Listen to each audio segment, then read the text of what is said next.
finally decided to stop being silly and start recording with the camera, stop recording with my phone. I even have lights, bro. But I was just like, oh, but then it would be so much more work. It took me less than 10 minutes to set everything up. So if you've been procrastinating, it'll probably take a lot less time than you think. And even if it takes a long time, you'll be happy that you did it. I don't have a mic. I don't have a mic. Let's talk about getting organized as a founder. Hi, my name is Chimwemwech Pizza, and I'm disorganized. Welcome to Disorganized Anonymous. And that's from somewhere. I don't know where. I don't remember where though. 90s kids. Anyways, I have a company. It's a creative studio that focuses on providing visual storytelling for purpose-led brands, for them to tell their stories in a meaningful way through film. Most of the time. Sometimes we do other things because if you're going to pay us, we're going to do it for you. That's still where we're at. So why purpose-led brands? Well, I think that it helps me to align well with my vision of wanting to create stories that improve the African narrative. What is a purpose-led brand? How do we define that? Well, I'm looking at companies that are doing something interesting, something innovative, and this is within the African continent. Recently, I documented a young woman who is creating new symbols, new symbology for African languages, specifically Shona, from Zimbabwe. She's basically creating a new alphabet that can help to capture it and tell the story of that language in a way that is decolonized. That's the kind of story that I definitely want to go after. There's a tech company that is creating their own headphones, earphones, speakers, which we're used to using foreign brands. We're using the JBLs, we're using the Sonys. That's well and good, but I think it's really cool to have a brand that is homegrown, where you know that this is our own stuff. There is a brand that creates natural hair care for African hair, and they have an entire salon. Those are the kinds of brands that we're looking at. People that are innovating within the African context, young people building within the African context, go-getters, driven, people who are changing the narrative. So they're changing the narratives, and I'm telling the stories of like, hey, look, our narrative is different than it looks. It's different than you expect. It's different than they've told you. And so I think it's really important to focus on purpose-led brands because they help us to grow that vision of creating this better narrative for the continent. The company is about 2 years old, and I started it because I had made that realization from the other video that I didn't want to be doing things where other people control my time, other people get to decide whether I'm working or not. I wanted to have more control, more agency over my life, over the kind of work that I was doing. And so I needed something that would allow me to have that platform. But I definitely didn't have a complete idea when I started it to say, okay, this is what we're going to do, and this is the direction we're going, this is the vision. I didn't have a vision like that. I just wanted to do stuff that allowed me to keep working even when another person says we're not going to employ you. And it was kind of quiet in 2023 and 2024. That means it's not been 2 years. 2023, 24, 25, we're in 26. Where has the time gone? Hey. Okay. So 2023 and 2024 were kind of quiet. I was doing some jobs, but I was really just working as a freelancer. So I was focusing on photography and maybe a little bit of video work, as well as anything that came my way. Somebody asked me to do some translation, somebody asked me to do some subtitling. I would do all of that stuff as long as they were giving me a quick buck to feed my belly. In 2025, that's when the biggest project I have ever done in my life landed in my lap. Just like, no, go ahead, take it, it's yours. And it was wonderful and a lot of work. I got to do a documentary for a football team that had gotten into the Premier Soccer League for the first year. It was their first year in the Premier Soccer League, and I followed them around for like 8 months, and we shot everywhere they went, shot at their games, shot at their trainings, shot behind the scenes. We went to people's houses, all of that stuff for like 8 months plus, to be honest. And then that was a really great project because it helped to bolster the studio. It helped to give me more direction in what I was doing, and it helped to line my pockets, which always, pocket Kali. You already know that you want it to be, you know what I mean, eh? For that project, I realized that I could not do everything by myself. I could not run around, shoot. I could not edit everything. I could not produce and direct it as well. And so I realized that I needed to delegate more. I needed to call in people and have them do some of these things whilst I do these other things so that things can move forward. Because then I realized that I am actually at a place where I can produce the kind of quality that allows me to gain a lot of high ticket clients. I can produce very good quality. Please don't tell me about, oh, but your last 2 YouTube videos, please, please, please. I understand. I get it. I get it. But that's for me. It's not for the client. I am able to create the quality that high ticket clients want. If I delegate more, I am able to do more work, move more quickly, and grow the capacity of the studio, grow the size of the studio and what it is able to do. In 2025, we made our first 5 figures, and then we came into 2026, a lot of energy, a lot of fire, and all of that stuff. And we did not make that much yet. At this point, we're in April. This is the last day of April. We're going into May, and we're still under 10K in terms of the revenue we've brought in. But then I realized that I need a lot more structure. I need to be able to focus on the things that I really shine at. I am a creative. I was about to say I can organize. I can do the administrative things, the organizational things, but it's not my strength, and I struggle with it, and I procrastinate a lot with it. And so I need to hand it over to somebody. So I've been looking for someone to help me kind of with the operations of the company so that I can focus on the creativity, the kind of projects that we do. What kind of projects do you do? Great question. I love to tell you. So I have 2 branches. The whole idea, it hasn't entirely come together yet, but the idea is to have the side where we serve corporates and we have the money coming in, and then the side where we create our own work, where we make films and make documentaries just according to what we want to see as the company, as the studio. Like I said, my North Star is I want to create stories that create a better African narrative. That's what I care about. And so the idea is when we service brands, we're helping to do that. When we tell these stories, when we're making our own features and we're making our own documentaries, short films, all of that stuff, we're also helping to do that. And in these 2 ways, we're growing in a way that helps to push out these better narratives. That helps to push out these better narratives for the continent.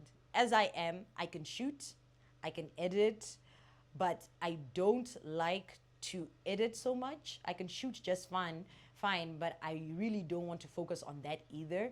Sometimes I do it because sometimes I know exactly what's in my mind and I know how to execute it. But I think a better plan is for me to learn how to communicate my vision to somebody. So if I can find somebody who shoots and I can communicate my vision well to them and then they execute, I think it's something that would help me to move on quicker because I don't have to think about the admin as well as the actual work, as well as the editing, I think being able to break that down and share out the work will help me in growing faster and being able to go after the clients, talk to them like, yo, man, you should give us your money. I also think it's important to be able to delegate and have different people doing different things, because there needs to be a difference between when I was working as a freelancer and when I'm working as a business. If those two things look the same, where I say I'm a business now, but I'm still just doing everything, then I can't really see the transition into a business. I think also packaging myself as a business helps me even in my pricing and saying, hey, look, we're a whole thing, we're a whole team. And so I got salaries to pay, bro, you know? And I think that ability to trust other people to do something else where you think like, no, I'll be able to do it best, would that ability to let go actually just builds my character. It helps me to be a better person. Okay, so have you found the help? Finding help is very difficult. Finding help has been challenging. The thing is, I'm in a context where people are really scrambling for work. They want things that are already a sure thing, and I'm still building. Now, I would like some people who buy into the dream and they're like, hey, listen, let's do this. I know what I'm capable of. I know that if these people can step in and do this work and free myself and free me from having to do all of that, it will help me to focus on the things that I'm able to focus on. Because also, like, I'm a trustworthy guy. I'm a trustworthy person. Like, I'm gonna take care of you. If you do the work, I'm gonna make sure you're paid. So people don't actually realize that, like, they're refusing to play with the good guys. Hey, that's why people are like, in my language, they say where they hit them on the stomachs is where they run to. Where they are hit, where they are treated badly, that's where they run to. So I have found a guy he's a good shooter, he's a good editor, he's even good with graphics, he's fast, not committed, but like he gets the job done, he'll work through the night, all of that stuff, and I really want to work with that guy. That guy keeps going to his old boss who never pays him. That time, every time I get money, I make sure I pay him first before I even get money. That's what I'm saying, is that it's difficult to find these people. In terms of somebody who does the organization of the company, the first two people that I found were disappointing. One of them just disappeared after a week, and another one disappeared after a day. And I was like, damn, is it me? But I think it's something that I just need to pray about to help me to find the right person. Oh God, help me find the right person. So I think I don't think I've really, I have prayed about it a bit, but I think I need to really get in there and be like, Lord, lead me to the people that are right with me, please. So working on that. There is somebody that I've recently met, and they're well experienced in the world, like they have a background in finance and all of that stuff. I'm really thinking like they would be right for this, but I'm also starting to feel a little bit intimidated by them, like, hey, they want to come and work on this thing, really. But let's see how it goes. Honestly, God is going to give me an answer because I can't figure it out on my own. So let's talk about the day-to-day, doing the actual work, staying on schedule. So, girl, let me tell you the truth. Like I said last time, when you're doing your own thing, when you're freelancing, people will just leave you to do your life. There's nobody checking on you to say, hey, are you at work on time? Are you oversleeping? Are you doing the work? Are you meeting your targets and all of that stuff? So you have to be very self-motivated. And I can't say that's something that's inbuilt for me. It's not something that, like, I just self-control, discipline, self-motivation, consistency. Those ones, they didn't come in the box. They didn't come along in the box. And so, first of all, I've had to work a lot on my mindset and making sure that I get to a place where I understand how the mind works in terms of, like, where does motivation comes from? How can I get some for myself? Can I go to the store? Can I order some off of Amazon? And that thing that makes you want to not do what you're supposed to be doing, that resistance where I really want to do it, but I'm not really doing it. What is that? And why is that? I started off listening to a lot of podcasts, self-help books and stuff like that. But like I said in my previous video, the thing that helped more than anything was getting right with God, getting relationship with God, because understanding the things from just a brain perspective is good, but understanding it from God's perspective is better, because then I have the full picture. So that really helped me out. And I had to practice a few times. Definitely, I was doing these 30-day challenges. And, the first time I did a 30-day challenge, I got as far as like 2 weeks. And then I was like, I don't know, I'll see it next month. And the thing that I realized was that the 30 days passed. I didn't achieve with them. Whether or not I stay consistent, the time is passing. The 30 days will come to pass, and then I will get to like see what I am holding. Did I get it done or did I not? And so that really started to change my chemistry, my brain chemistry, to see like, okay, it's hard, but I have to keep doing this. I don't like this, but I have to keep doing this because I really want this. And the only way I can prove that I really want this is if I actually start to do it. So it's been a long journey since 23 to 26 now, where now I actually have better discipline, better commitment. However, just leaving me to my own devices, saying, okay, and now be disciplined is not working. So now that mentally I have the tools, I had to change my environment. And how I did that is that I banned myself from scrolling. I banned myself from watching YouTube videos. Yeah, I only post, I don't watch. I don't watch movies. I don't watch TV shows. None of that kind of entertainment. I don't look at a screen for entertainment. I deleted games from my phone. That is done. I made a schedule.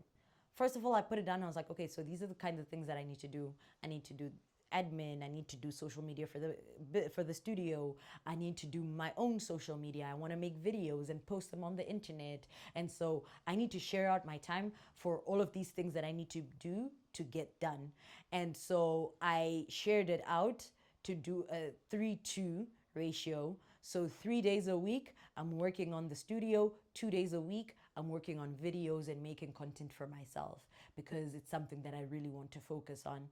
And then Saturdays are, I do have like hours when I can work, but it's also a free day. It's not a free day, but it's a day when it's a bit more flexible. I don't have to follow the schedule you know, so strictly. And so I can use it for editing. If I fell behind with my editing, I can use it for that. I can use it to shoot any videos that I didn't get to shoot during the week if other things came up. So it's just a buffer period. So I set my schedule like that, and I set my times like, okay, during this time I'm working, this time is a break, this time I'm working, this time is a break. Now what it does that I canceled all of the entertainment for myself is that on the days when I feel distracted, on the days when I feel like I really don't want to do it, what you gonna do then? Are you gonna scroll? No, you're not. Are you gonna watch a TV show? No, you're not. The only thing that I'm allowed to watch on a screen is sermons. I'm allowed to go on YouTube to watch a sermon. And another thing that I did is that because I was listening to podcasts and audiobooks and all of that stuff, I would layer them on top of other things. So whilst I shower, whilst I make food, whilst I do dishes, whilst I'm on my way to go somewhere, canceled. That doesn't happen. Everything I'm doing gets its own section of time. If I'm showering, it's time to shower. Focus on showering, please. If I am listening to a podcast, it's time for listening to a podcast. I only listen to a podcast. I do not watch a podcast and eat at the same time. Focus on your food. Do you think that the person who made that food worked that hard for you to not pay attention to it, and you just eat whilst you're paying attention to something else? In fact, you're not even paying attention to anything. Your attention is split. So I wanted to work on my attention and get better focus, get better discipline, self-control, and consistency. And so I said no more multitasking. And because I've worked on myself mentally to get to a place where I can hold myself accountable, I can say no, and it's a no. I'm not going to keep going back, and I'm not going to keep backsliding, because that is something that I actually worked on. And I'm at a place where I can tell myself no, and that's it. I know that I'm not actually going to scroll. There have been days when I'm like, Jim, just like one video, please. And I'm like, no.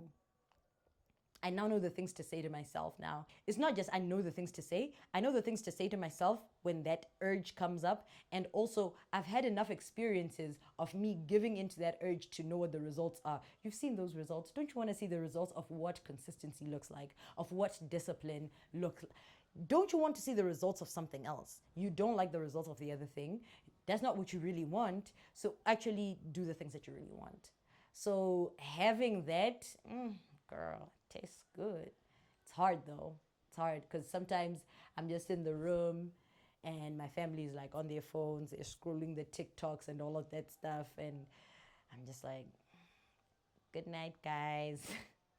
Can't stay in this room full of heathens. Can't hang out with you guys. You're ruining my life. Oh my God. So I have that schedule. I have the things that I've said to myself, no, you can't do.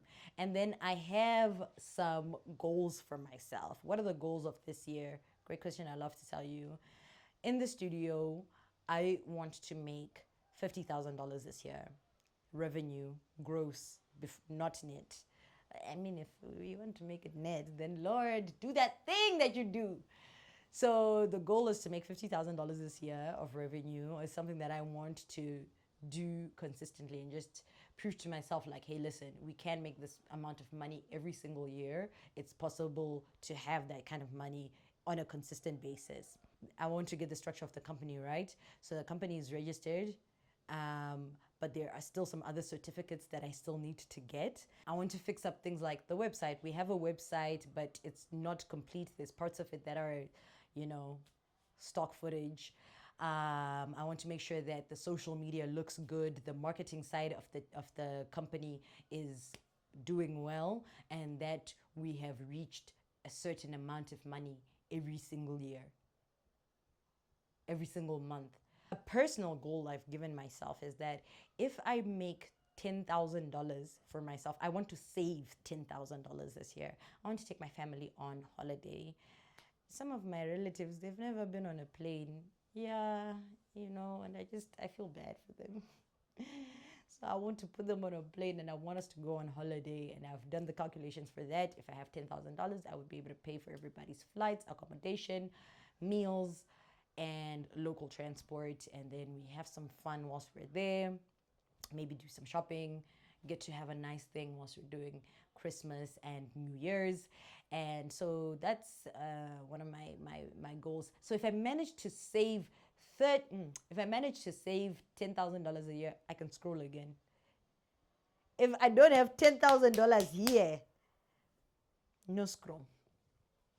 Be serious about your work, Chimwemwe. I'm not joking around. I said no. Yeah. Bye.